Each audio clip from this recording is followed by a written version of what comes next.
It is day 5th of practice set 1 from Million Minds English for TZT English. तो TZT English के लिए practice set हम कर रहे हैं मिलियन माइंड्स इंग्लिश की बुक से, जिसमें 4 लेक्चर्स हम कंप्लीट कर चुके हैं अब तक 60 क्वेश्चंस। और नाउ क्वेश्चन नंबर 61 हम इसको डिटेल में एक्सप्लेनेशन के साथ यहाँ पर डिस्कस कर रहे हैं इन आंसर्स को। तो बने रहिए मेरे साथ, देखते रहिए अंत तक और ज़रूर कमेंट भी करें कि आपको कैसा लग रहा है। लाइक शेयर सब्सक्राइब भी कर लें।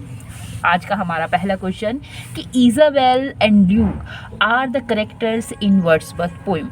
तो इज़ाबेल और ल्यूक करेक्टर्स हैं, मेन करेक्टर्स हैं इस वर्ड्सवर्थ की पोइम के। तो वो कौन सी पोइम है? टिंटन एवे है, ऑड इंटीमेशंस ऑफ इमॉर्टलिटी, या प्रिल्यूड, या फिर माइकल। तो इसका आंसर है माइकल।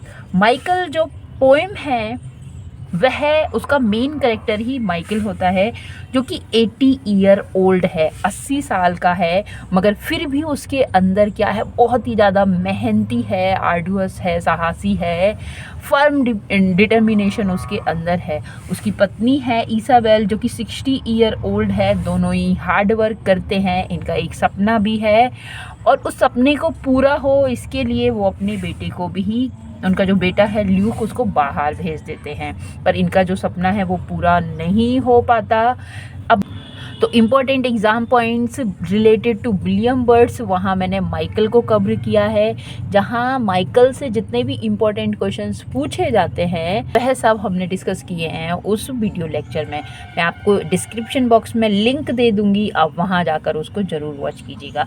क्वेश्चन नंबर 62 और क्वेश्चन है who called Wordsworth the egotistical sublime. तो ईगोटिस्टिकल सबलाइम किसने कहा है विलियम वर्ड्सवर्थ को? लैम, अर्नोल्ड, इलियट, या फिर कीट्स। तो इसका आंसर है कीट्स। हम देखते हैं कि जो ईगोटिस्टिकल सबलाइम, ये जो फ्रेज है, ये फ्रेज कॉइन किया है जॉन कीट्स ने to describe the poetry of William Wordsworth. William Wordsworth की पोइट्री को डिस्क्राइब करने के लिए अब वो एक लेटर लिखते हैं किसको? रिचार्ड वुडहाउस को। एक लेटर लिखते हैं रिचार्ड वुडहाउस को, जो कि उनके पब्लिशर हैं, बाद में उनके फ्रेंड्स भी बन जाते हैं। तो ये जो फ्रेज़ है वो क्या करता है? Underlying self centred nature of Wordsworth. आधार जो सेल्फ सेंटर्ड नेचर है किसका? वर्ड्सवर्थ का, उसके बारे में बात करता है वर्ड्सवर्थ की पोइट्री का। Particularly his use of the narrative voice to convey his own conception of a singular truth, एक सिंगुलर ट्रुथ के साथ। ठीक है, तो यहाँ पे इस तरह से कीट्स ने विलियम वर्ड्सवर्थ को ईगोटिस्टिकल सबलाइम कहकर क्या किया है? उनको क्या लिमिट करने की कोशिश की है और क्रिटिसाइज करने की कोशिश यहाँ पर की है। आगे हमारा जो क्वेश्चन है, it is the fall of Saturn as depicted in book 1 Paradise Lost lasted for how many days। तो जो फॉल है, गिरना है पैराडाइज से, हेवन से सैटर्न का निकलना है ना, वो बुक 1 में बताया गया है। पर ये जो कितने दिन का है, कितने दिन तक उसको दिन लगे हेवन से हेल में आने तक, हेवन से हेल में आने तक उसको कितने दिन लगे? This is the question. और बड़ा ही इम्पॉर्टेंट ये क्वेश्चन जॉन मिल्टन से है। तो इसका जो आंसर है इट इज़ 9। और यहाँ पर मैं कुछ लाइन दिखाने वाली हूँ, वो लाइन हमें ये 9 डेज़ के बारे में बताती हैं। देखिए लिखा है कि it takes 9 days, it takes लेते हैं कितने days? 9 days for Saturn to fall from heaven to hell. तो हेवन से हेल में आने के लिए 9 डेज। और इनकी जो बुक 1 की लाइन है 49 और 50, इसमें ये बात यहाँ कही गई है क्या? कि who durst defy omnipotent to arms. कि हु, जिसने, डस्ट डेयर का है ना, जिसने साहस किया है, डिफाइथ क्या करने का? मुकाबला करने का। किससे? ओमनीपोटेंट, सर्वशक्तिमान से, टू आर्म्स, सेना लेकर, हथियार लेकर। तो वह जिसने मुकाबला किया है, साहस दिखाया है मुकाबला करने का उस सर्वशक्तिमान से, है ना, हथियारों के साथ 9 times the space that measures day and night. तो अब उसको क्या कर दिया है, निकाल दिया है, और वो अब क्या कर रहा है स्पेस में, है ना, क्या कर रहा है, मेजर्स कर रहा है, स्पेस को मेजर्स कर रहा है, डे एंड नाइट, दिन और रात। और एक दिन रात नहीं, 9 टाइम्स, तो एक दिन का, है ना, और ये 9 टाइम्स, 9 गुना इतना मेज़र कर रहा है। तो ये जो लाइन है ना, ये हमें बताती है कि जब सैटर्न को भेज दिया है कहाँ से, हेवन से हेल में, तो उसको हेवन से हेल में आने में कितने दिन लगे, तो डे और नाइट का, दिन और रात का 9 गुना, मतलब 9 डेज एंड 9 नाइट्स। तो ये हमारा आंसर है। होप करती हूँ कि ये डिस्क्रिप्शन आपको बहुत अच्छा लगा होगा, और इसके लिए आप इसे लाइक कर लें, सब्सक्राइब कर लें ज़रूर, और डेली वॉच करें, क्योंकि यहाँ से हमें बहुत सारा मटेरियल मिलने वाला है जो कि हमारे एग्ज़ाम्स के लिए बहुत बहुत बहुत इम्पोर्टेंट है। तो इसका आंसर हमारा 9 है, 9 days. Now question number 64, the opening lines of Paradise Lost are a good example of heroic couplet, Miltonic inversion और स्प्रंग रिदम, हाइपरबल। तो ये सारे ही ऑप्शन जितने दिए हुए हैं, सारे के सारे इम्पॉर्टेंट ऑप्शन हैं। ये जो ऑप्शन हैं इनसे क्वेश्चन बहुत बनते हैं। सबसे पहले तो हम डिस्कस करने वाले हैं सभी को ही। और सबसे पहले जो इसका आंसर है, जो इनकी जो पैराडाइज लॉस्ट है, तो जिस तरह से उन्होंने लिखा है उसको मिल्टॉनिक इन्वर्जन कहते हैं। उसको हम क्या कहते हैं, उसको मिल्टॉनिक इन्वर्जन कहते हैं। अब देखिए, इंग्लिश ग्रामर आप पढ़ते हैं, उसमें इन्वर्जन का रूल तो आपने देखा होगा। इन्वर्जन में क्या होता है, जो एडवर्ब है वो हम पहले रख देते हैं सेंटेंस के स्टार्टिंग में।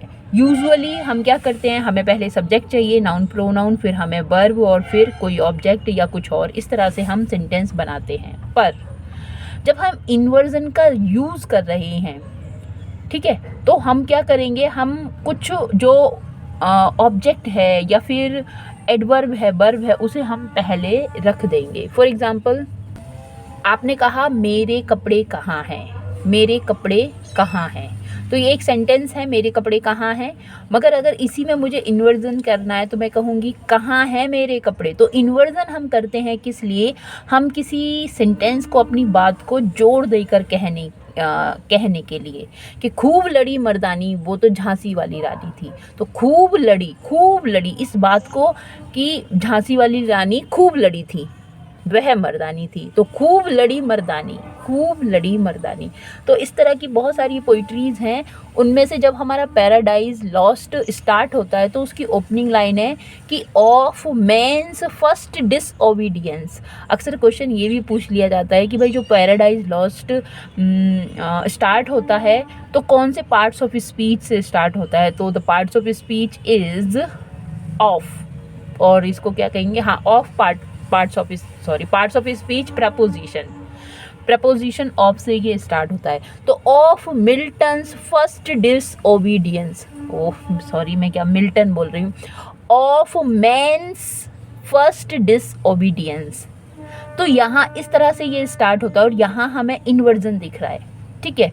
इसको होना क्या चाहिए था कि मैंस फर्स्ट डिसओबीडियंस, इसे होना क्या चाहिए था, फर्स्ट डिसओबीडियंस, पहली अवहेलना ऑफ मैंस, मानव की, और इस तरह से, है ना। पर ऑफ मैंस फर्स्ट डिसओबीडियंस, तो इस बात पर जोर देकर कहा है, इसको हम इन्वर्जन कहते हैं। अब इन्वर्जन आपको समझ में आया, मिल्टॉनिक इन्वर्जन, क्योंकि मिल्टन ने बहुत यूज़ किया है।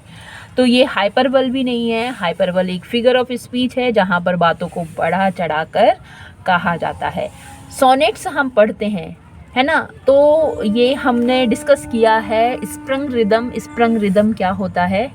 देखिए, यहाँ पर क्वेश्चन पूछा गया है NBS PGT में, और स्प्रंग रिदम से पूछा गया है। तो इसको इन्वेंट किया था G.M. हॉपकिंस ने। तो अब थोड़ा सा देख लीजिए कि ये स्प्रंग रिदम क्या है।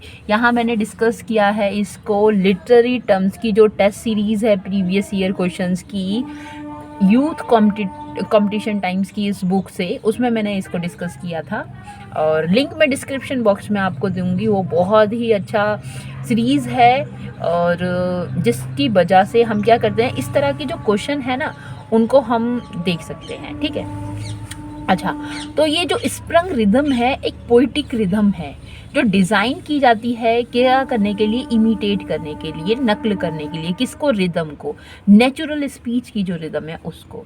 It is constructed from feet, है ना, फीट से मिलकर बनती है। इन which first syllable is stress, पहला उसमें स्ट्रेस सिलेबल होता है and may be followed by a variable number of unstress syllable. ठीक है, अब पता नहीं कितने भी नंबर, कितने भी उसमें अनस्ट्रेस सिलेबल हो सकते हैं। ठीक है, तो ऐसा फीट है ये जिसमें एक स्ट्रेस सिलेबल और फिर अनस्ट्रेस सिलेबल।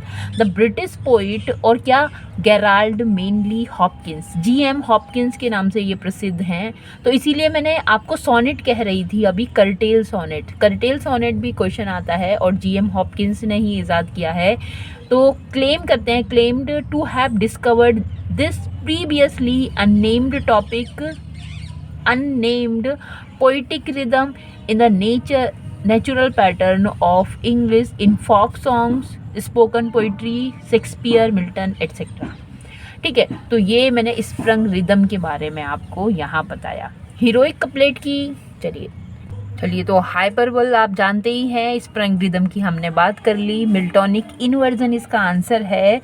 और एक और ऑप्शन हमने पढ़ा हीरोइक कपलेट। तो हीरोइक कपलेट का जो इजाद किया है हीरोइक कपलेट, वो चौसर ने किए हैं। चलिए, इतना डिटेल में एक्सप्लेन करने के लिए आप इसे ज़रूर एक कमेंट करके तो मुझे बताएंगे कि आपको कैसा लग रहा है। और आगे नेक्स्ट हमारा क्वेश्चन नंबर 65 लिखा है कि what do you call a language that appears smooth, pleasant and musical to ear। तो ऐसी लैंग्वेज जो कि स्मूथ है ना, जो प्लीजेंट है और म्यूजिकल है, किसके लिए? ईयर्स के लिए, सुनने में जो अच्छी लगती है, सुहावनी है, स्मूथ है, कड़कती नहीं है। तो जो कड़कने वाली है, जो चुभने वाली है, उसे हम कैकोफोनी कहेंगे, जो इसका आंसर नहीं है। हारमनी, सामंजस्य बिठाने को, एडजस्टमेंट को हम कहते हैं। मेलोडी कोई ट्यून है जो लगातार एक जैसी ट्यून हमें देती है, मेलोडी। ठीक है, और यूफोनी इसका नाम है। यूफोनी, फोनी आवाज़ से है और यू स्मूथनेस से है, पॉजिटिव मीनिंग है इसका। तो यूफोनी इसका आंसर है। और नेक्स्ट हमारा क्वेश्चन हम देखते हैं 66। A satire is a literary device that. तो सटायर, व्यंग, एक लिटरेरी डिवाइस है that uses laughter as a weapon. तो जो एक वेपन की तरह यूज़ की जाती है, यूजेस लाफ्टर, है ना, मजाक के लिए, लाफ्टर के लिए, as a weapon, works as a corrective of human voice और फॉली। हाँ, तो सटायर करके हम कहीं ना कहीं किसी पर्सन की जो बुराई है, कमी है, उसको बताने का काम करते हैं। Ridicules the failing than the individual. हाँ, तो हम इसमें किसी इंडिविजुअल को टारगेट नहीं कर रहे, मगर जो उसके आइडियाज़ हैं, है ना, उसको रिड्यूकुल, उसका मजाक उड़ाने का काम करते हैं। तो ये सारी ही चीज़ें हमें सटायर में देखने के लिए मिलती हैं। सटायर एक लिटरेरी डिवाइस है। और आगे देखते हैं, नेक्स्ट क्वेश्चन भी लिटरेरी डिवाइस से है कि पन क्या है भाई? Pun is a play on words that are similar. तो पन जो फिगर ऑफ स्पीच है, ये ऐसा फिगर ऑफ स्पीच है जो कि वर्ड्स पर प्ले करता है। कहने का मतलब कि एक ही शब्द के कई अर्थ हो जाते हैं। तो in sound but diverse in meaning, yes this is correct. In maze meaning but diverse in sound, नहीं, साउंड भी उसकी सेम है, वो वर्ड ही सेम है।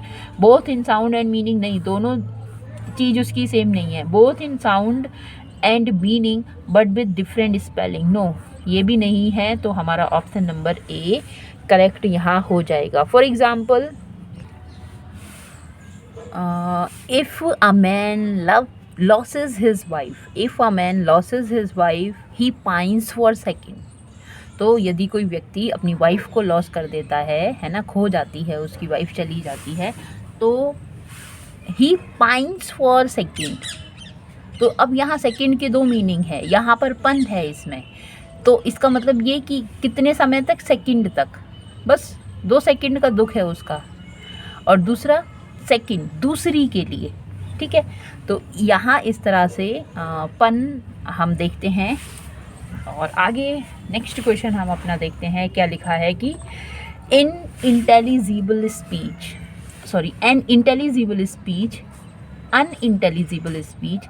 an unintelligible speech, meaningless sound, inarticulate chapter is known as। तो इसका answer है गिब्रिस। इसका आंसर है गिब्रिस। तो गिब्रिस क्या है? Gibberish speech that is nonsense that appears to be nonsense. अगर हम इलीजन की बात करें तो इलीजन ओमिजन ऑफ साउंड है। जैसे कि डू नॉट को हम डोंट, आई एम को हम एम, है ना, तो दिस इज़ इलीजन। एम्पैथी, सिंपैथी, तो एम्पैथी क्या है? When you understand the feeling of others, when you understand, that is empathy. When you talk about or share the feeling of others, that is sympathy। ठीक है, आगे बढ़ेंगे और next हमारा question है falling rhythm is marked by. तो what is falling rhythm? Falling rhythm क्या है? अब यहाँ हमारे पास ऑप्शंस हैं 4। लिखा है फर्स्ट द एसेंटेड सिलेबल, या तो हम एसेंटेड कह लेते हैं या फिर स्ट्रेस कह लें, दोनों बात एक ही है। तो पहला सिलेबल इसमें stress preceding the unstress syllable, या फिर द अनस्ट्रेस्ड अनएसेंटेड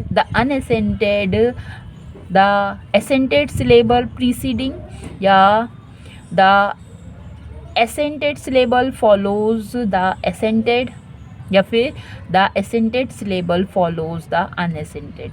तो इसका जो आंसर है फॉलिंग रिदम क्या होती है? देखो रिदम कई प्रकार की हैं, इंटरनल रिदम भी है, एक्सटर्नल रिदम भी है, फॉलिंग रिदम भी है, और भी बहुत सारी रिदम होती हैं, और एंड रिदम भी है, आई रिदम भी होती है, मैस्कुलिन रिदम भी होती है, फेमिनिन रिदम भी होती है, हाफ रिदम भी होती है।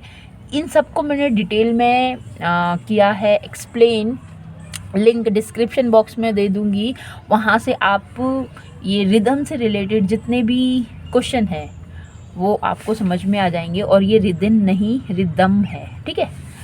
ठीक है, तो यहाँ हमारा फॉलिंग रिदम में पहली एक एसेंटेड है, ठीक है, और दूसरा जो सिलेबल है वो अनएसेंटेड है। ये हमारी फॉलिंग रिदम यहाँ पर हो जाएगी।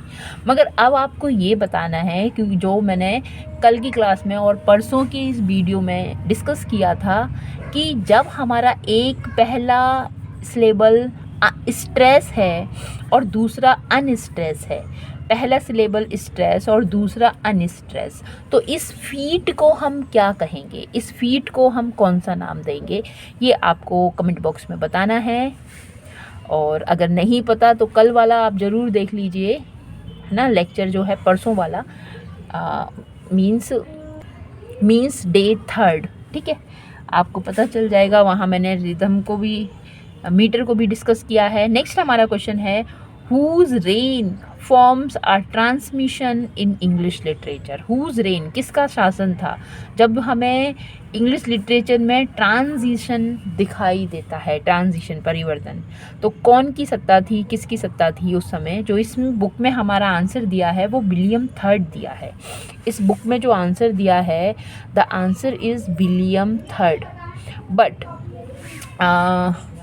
That time there was George Third, वहाँ विलियम थर्ड नहीं थे, उस वक्त जॉर्ज थर्ड रेन में थे, ठीक है, जो कि जॉर्ज सेकंड के ग्रैंडसन थे, ठीक है, और उस वक्त 1760 का टाइम है ये, ठीक है। अगर एक बार इस बात के लिए मुझे कमेंट करें क्या इससे आप एग्री हैं या फिर नहीं है। नेक्स्ट क्वेश्चन हम देखते हैं, लिखा है who said Milton was a passionate man who lived in passionate time, कि मिल्टन क्या थे? एक पैशनेट मैन थे और जो रहे पैशनेट टाइम में। टी.एस. इलियट, कैम्पटन रिकेट,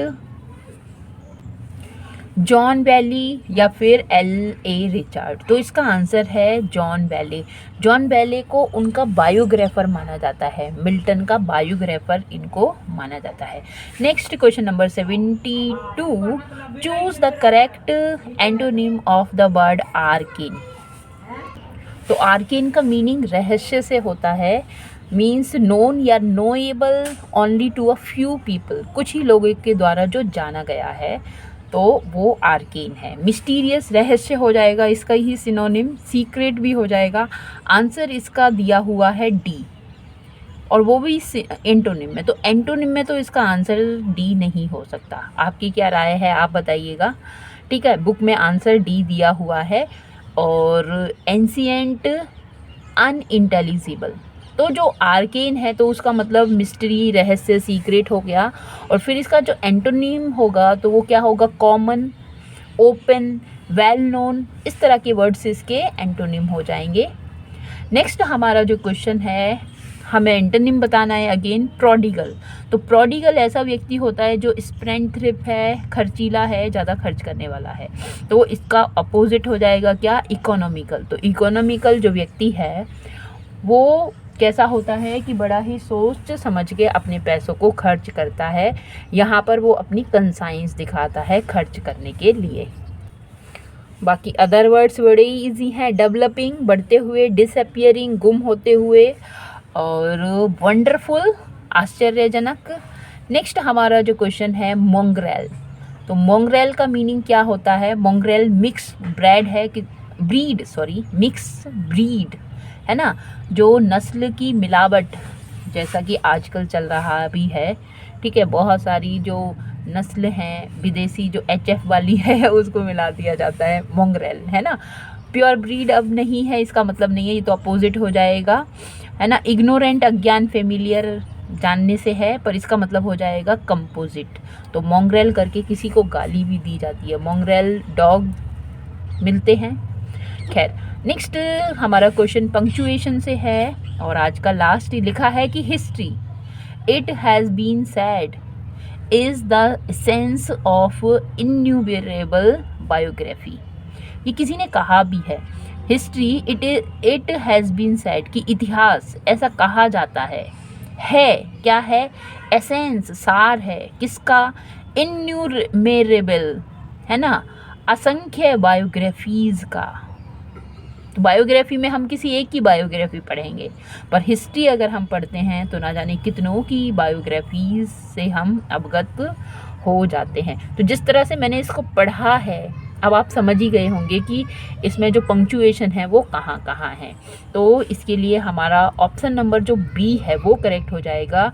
और ये जो क्लॉज है, इट हैज़ बीन सेड, इसको हमें पंक्चुएशन में कॉमा के अंदर इसे रखना होगा, इसे कॉमा के अंदर रख के इसको सेपरेट करना होगा, क्योंकि यहाँ सब्जेक्ट है और इसका वर्ब है ये। तो यहाँ पर ये जो क्लॉज है इसे सेपरेट हमें करना होगा, ठीक है, वरना हमारा सेंटेंस हो जाएगा इट हैज़ बीन सेड, ऐसा कहा जाता है ना। इसको ये सब्जेक्ट की तरह ट्रीट करने लग जाएगा वरना, तो इसको कॉमा में रखेंगे। सबसे बड़ी बात इसमें यही है जो हमें और किसी में नहीं लग रही, इसलिए हमारा ऑप्शन नंबर बी यहाँ पर करेक्ट है। आपको कैसी लग रही है ये वीडियो, ये सीरीज़, आप कमेंट बॉक्स में ज़रूर बताएं। धीरे धीरे हम सारे क्वेश्चंस को करेंगे और होप करती हूँ आपको बहुत अच्छा लग रहा होगा। Thanks for watching it, thank you.